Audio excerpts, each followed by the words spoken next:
ಅದೇ ರೀತಿ ಒಂದು ಮಗು ಚೆನ್ನಾಗಿ ಓದಬೇಕು ಅಂದರೆ ಏನು ಪೂಜೆ ಮಾಡಬೇಕು, ಯಾವ ಮಂತ್ರ ಹೇಳಬೇಕು ಅಂತ ಕೇಳ್ತಾರೆ.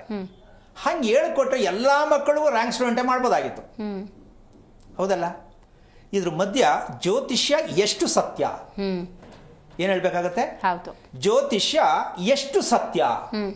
Question mark. ಸರಿ ತಪ್ಪು ಪ್ರಶ್ನೆ ಬೇಡ.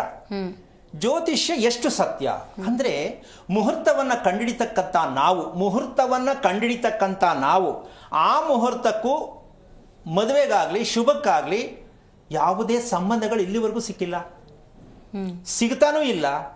ಹಾಗಿರಬೇಕಾದ್ರೆ ಜ್ಯೋತಿಷ್ಯಕ್ಕೆ ನಾವು ಅವಹೇಳನವಾಗಿ ಮಾತನಾಡ್ತಕ್ಕಂಥ ವಿಚಾರ ಅಲ್ಲ, ಅದು ಇಲ್ಲ ಅಂತ ಹೇಳ್ತಕ್ಕಂಥದ್ದಲ್ಲ.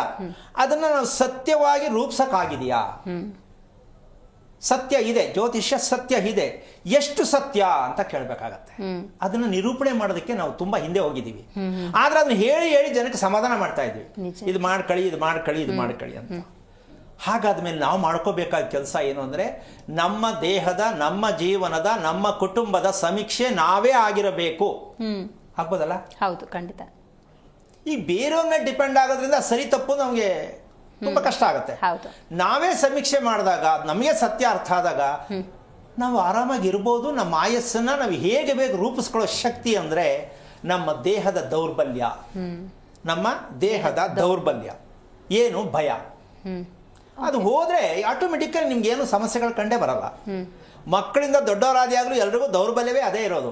ಏನಾಗುತ್ತೋ ಬೆಳಗ್ಗೆಗೆ ಏನಾಗುತ್ತೋ ಸಾಯಂಕಾಲಕ್ಕೆ ಏನಾಗುತ್ತೋ.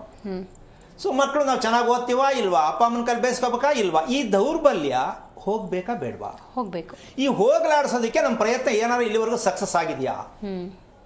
ಅದು ಕೆಲವ್ರಿಗೆ ಆಗಿರಬಹುದೇನೋ, ಬೇಡ ಇಲ್ಲ ಅಂತ ಹೇಳೋದು ಬೇಡ, ಕೆಲವ್ರಿಗೆ ಆಗಿರಬಹುದೇನೋ.